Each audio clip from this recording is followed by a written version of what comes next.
Very good morning students. Last class हम क्या क्या डिस्कस किए थे? लास्ट क्लास हम डिस्कस किए थे एक्जिस्टेंशियल लिमिट क्या होता है और कुछ सम भी किए थे ग्रेटर फंक्शन का, मॉडुलस फंक्शन का, एक्सपोनेंशियल फंक्शन का एंड ट्रिग्नोमेट्रिक फंक्शन का, और डिफरेंट कंडीशन में अगर फंक्शन गिवन है तो कैसे चेक करना है कि लिमिट एग्जिस्ट हो रहा है कि नहीं हो रहा है। वो सारी चीज़ हम डिस्कस किए थे लास्ट क्लास में हम। तो यहाँ पे हम डिस्कस करेंगे इंडिटरमिनेंट फॉर्म होता है क्या है। तो एक एग्जांपल लेके मैं बताता हूँ। Limit x tends to 1 x square minus 1 by x minus 1। तो यहाँ पे मैं क्या करूँगा, x इक्वल टू 1 डालूंगा तो क्या होगा, 1 स्क्वायर माइनस 1 जीरो होगा, 1 माइनस 1 जीरो, यहाँ पे जीरो होगा, मतलब ये 0/0 फॉर्म आ गया।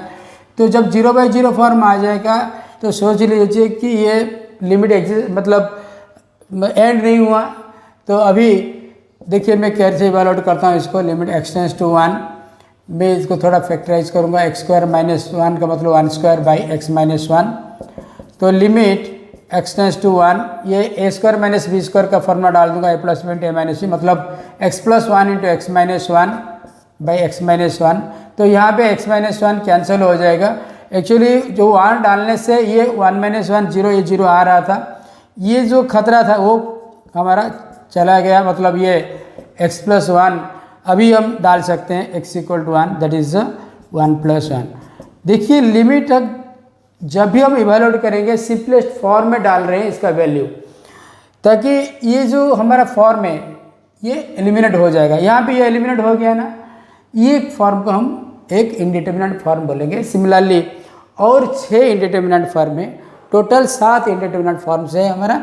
ये जो हमारा इंडिटरमिनेंट फॉर्म है, हम लोग का काम है जब इवैल्यूएट करेंगे, हम लोग का काम है कि इसको एलिमिनेट करेंगे। ये जो पार्ट है, जैसे मैं लास्ट एग्जांपल में किया था, वैसे हम लोग क्या करेंगे, इसको एलिमिनेट करेंगे पहले जो इंडिटरमिनेंट फॉर्म को, इसके बाद हम वैल्यू अप्लाई करेंगे, हम लोग को वैल्यू मिल जाएगा।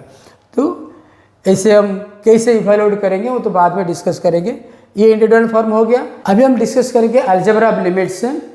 अलजेब्रा ऑफ लिमिट्स से मतलब देखिए एक लिमिट एक एग्जिस्ट हो रहा है, suppose limit x tends to a, f of x exist हो रहा है और इसका वैल्यू सपोज एल, और limit x tends to a g of x, it is value suppose M, ये दोनों का लिमिट एग्जिस्ट हो रहा है। इन्हें कॉमन डोमेन डी, सपोज इन्हें कॉमन डोमेन डी अगर एग्जिस्ट हो रहा है, मतलब ये एक्स इक्वल टू 8 जगह में एग्जिस्ट हो रहा है, और k is a constant quantity, constant quantity. देखिए जब मैं लूँगा यहाँ पे लिमिट एक्स टेंड्स टू ए के इंटू एफ ऑफ एक्स, में यहाँ पे लूँगा तो ये जो कांस्टेंट है मैं बाहर ले जाऊँगा, के limit x tends to a f of x. मतलब लिमिट बहुत फ्लेक्सिबल है, ये बहुत इजी है। हाँ, ये बस सोचिए हम क्यों ले रहे हैं, क्योंकि ये जो हम एक्स टेंड्स टू ए डाल रहे हैं, मतलब ये के इस पर कोई डिपेंड नहीं कर रहा है, इसलिए के बाहर आ जाएगा। और दूसरा suppose limit x tends to a f of x plus g of x या माइनस जी ऑफ एक्स अगर है, तो हम इसको limit x tends to a f of x plus limit x tends to a g of x, मतलब हम अलग कर सकते हैं इसे।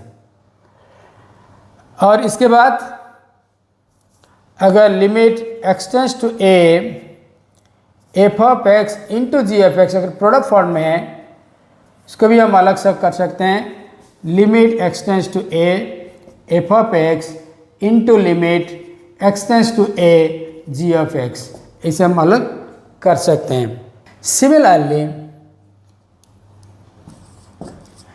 Limit x tends to a f of x by g of x भी हम ऐसे कर सकते हैं। Limit x tends to a f of x by limit x tends to a g of x, provided limit x tends to a g of x is not equal to 0. If it is not equal to 0, we can separate, otherwise we cannot separate. ये हमारा algebra of limits. तो पहले हम discuss किए existence of limit in last video में, और इस video में मैंने डिस्कस किया कि इंडिटरमिनेंट फॉर्म क्या है, और अभी डिस्कस करेंगे इवैल्यूएशन ऑफ अलजेब्रिक लिमिट्स। तो पहले हम दो पार्ट करेंगे। तो इवैल्यूएशन में एक part algebraic limits and another non algebraic limits. तो पहले हम डिस्कस करेंगे algebraic limits. Algebraic limits one by one discuss करें, मतलब डायरेक्ट सब्स्टिट्यूशन मेथड, कहाँ पे हम डायरेक्टली सब्स्टिट्यूट करेंगे और कहाँ पे फैक्टराइजेशन करना पड़ेगा, कहाँ पे रेशनलाइजेशन करना पड़ेगा, और by using some standard limits. Standard limits मतलब स्टैंडर्ड फार्मूला में कुछ दूंगा तुम लोग को, ये स्टैंडर्ड फार्मूला हम यूज करके करेंगे। और methods of evaluation limits at infinite हम वो चेक करेंगे। तो पहले हम चेक करेंगे कि डायरेक्ट सब्स्टिट्यूशन मेथड क्या है। डायरेक्ट सब्स्टिट्यूशन मेथड क्या है कि हम जब भी डायरेक्ट वैल्यू अप्लाई करेंगे हम लोग को वैल्यू मिल जाएगा, मतलब कोई प्रॉब्लम नहीं रहेगा। तो वहाँ पे हम डायरेक्ट सब्स्टिट्यूशन मेथड डालेंगे।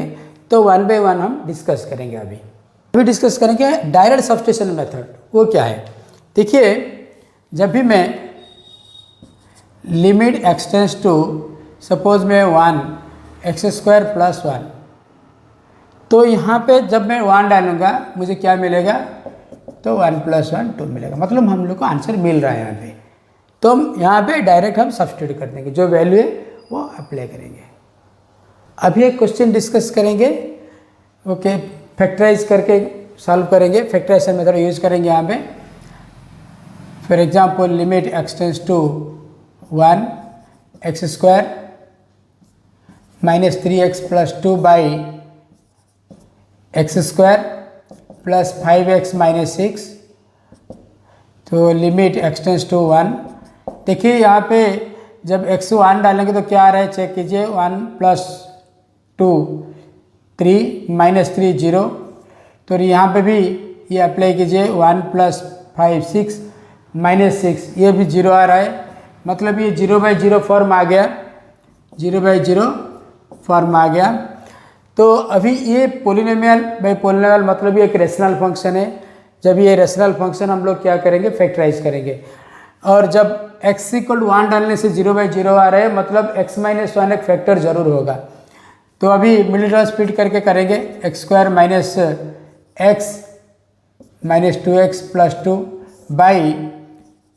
x², और ये -x, ये होगा हमारा +6x - 6।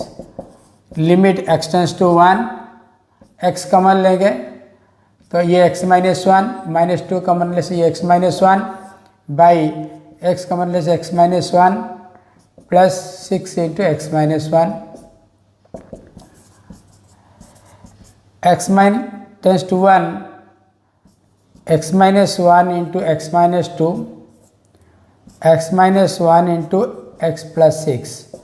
तो ये x - 1 कैंसिल हो गया। तो ये हमारा कितना आया यहाँ पे, limit x tends to 1 x - 2 x + 6। तो यहाँ पे x का वैल्यू 1 डाल दो, 1 - 2 1 + 6, सो 1 - 2 मतलब -1 1 + 6 7, सो हमारा -1/7। तो ऐसे हम लोग फैक्टराइजेशन मेथड यूज करेंगे। अभी हम डिस्कस करेंगे रेशनलाइजेशन मेथड हम कहाँ पे यूज करेंगे। देखिए मैं एक एग्जांपल लेता हूँ। Suppose limit x tends to 2 √(x + 2 - 2 √(x + 7 - 3)। देखिए यहाँ पे मैं जब 2 डालूंगा क्या आ रहा है, 2 + 2 = 4, इससे √2 आएगा।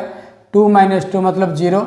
यहाँ में भी x = 2 डाल दो, क्या आ रहा है, 2 + 7 9 का √3 -3, यहाँ भी 0 आएगा, मतलब ये 0/0 फॉर्म। तो ये 0/0 फॉर्म है। तो यहाँ पे हम लोग को क्या करना पड़ेगा, यहाँ पे रेशनलाइजेशन मेथड यूज करना पड़ेगा। तो ये क्या करेंगे, यहाँ पे लिमिट एक्सटेंस टू 2, रेशनलाइज कैसे करेंगे हम लोग। यहाँ पे सिर्फ डिनोमिनेटर रेशनलाइज नहीं करेंगे, न्यूमरेटर डिनोमिनेटर दोनों को रेशनलाइज करेंगे। ये हमारा x + 2 का स्क्वायर रूट -2। हम लोग क्या करेंगे, इसको मल्टीप्लाई करेंगे, इसका पॉजिटिव मतलब square root of x plus two में मल्टीप्लाई करेंगे तो ऊपर रेशनलाइज होगा। और यहाँ पे हमारा जो डिनोमिनेटर में क्या है माइनस है, इसका भी प्लस मल्टीप्लाई करना पड़ेगा, स्क्वायर रूट ऑफ x + 7 + 3। तो यहाँ पे जो हमने 2 मल्टीप्लाई किया तो डिनोमिनेटर में तो डिवाइड करना पड़ेगा, x + 7 √/-3। यहाँ पे ये मल्टीप्लाई यहाँ पे भी करना पड़ेगा, √x + 2 + 2 √x + 7 + 3। अभी क्या करेंगे, limit x tends to 2 x a - b into a + b, मतलब क्या हो गया यहाँ पे a² - b²। तो √x + 2 का होल स्क्वायर कितना आएगा, वो x + 2 आएगा, इसका स्क्वायर x + 2 आएगा। और a का स्क्वायर -2² मतलब ये कितना आएगा, -4 आएगा। समझ में आया ना, ये इसका स्क्वायर तो रूट हट जाएगा और -2 का स्क्वायर 4, 2 का स्क्वायर 4 यहाँ पे। तो ये हमारा x + 7 square root +3 by denominator में क्या है यहाँ पे देखिए, यहाँ पे भी वही a + b a - c form है। तो पहले ये दोनों लेंगे हम, ये अलग है, ये दोनों लेके करेंगे। ये x + 7 का √/-3 और यहाँ पे √x + 3 + 3 है, मतलब a + b a - b। तो ये दोनों को हम मल्टीप्लाई पहले करेंगे, इसके बाद करेंगे। तो क्या आएगा यहाँ पे x + 7 √/ हट जाएगा, माइनस क्या होगा 3² 9 होगा, इंटू यहाँ पे कितना है x + 2 + 2, ये हमारा रिमेनिंग पार्ट है। तो अभी क्या करेंगे, इसको थोड़ा सिंप्लीफाई करेंगे। यहाँ पे मैं सिंप्लीफाई करता हूँ। तो अभी लिमिट x टेंड्स टू 2, ये x + 2 -4 मतलब कितना आएगा, ये x - 2 आएगा, और ये square root of x + 7 + 3 by यहाँ पे भी आएगा x - 2 square root of x + 2 + 2, यहाँ पे ये कैंसिल हो जाएगा। Limit x tends to 2 square root of x + 7 + 3 by square root of x + 2 + 2। तो अभी क्या करेंगे, हम x = 2 डालेंगे तो कितना आएगा यहाँ पे square root of 2 + 7 + 3 by 2 + 2 square root. तो ये इतना आएगा हमारा 2 + 7 it is 9 square root + 3 by ये square root of 2 is 4 square root + 2। तो हमारा आंसर कितना आएगा 3 + 3 बाई 2 + 2, मतलब 3 + 3 6 by 4 = 3/2। So this is our answer. देखिए हमारा जो ये रेशनलाइज करने का पर्पज़ क्या है, मेन पर्पज़ है ये जो फॉर्म है हम उसको एलिमिनेट करेंगे, तो जितना भी इंडिटरमिनेट फॉर्म है उसको कैसे एलिमिनेट करेंगे, तो ये हमारा पर्पज़ है, इसलिए हम यहाँ पे रेशनलाइजेशन का हेल्प लिया। अभी हम क्या करेंगे, तो जो नेक्स्ट मेथड्स है वो सब नेक्स्ट वीडियो में डिस्कस करेंगे, और बहुत सारे क्वेश्चंस भी करेंगे, क्यों एक क्वेश्चन में यहाँ पे डिस्कस किया और रिमेनिंग और भी बहुत सारे क्वेश्चन में डिस्कस करूँगा। पहले एक क्वेश्चन का मतलब जो कैसे अप्रोच करना है वो सीखो, इसके बाद हम बहुत क्वेश्चंस करेंगे।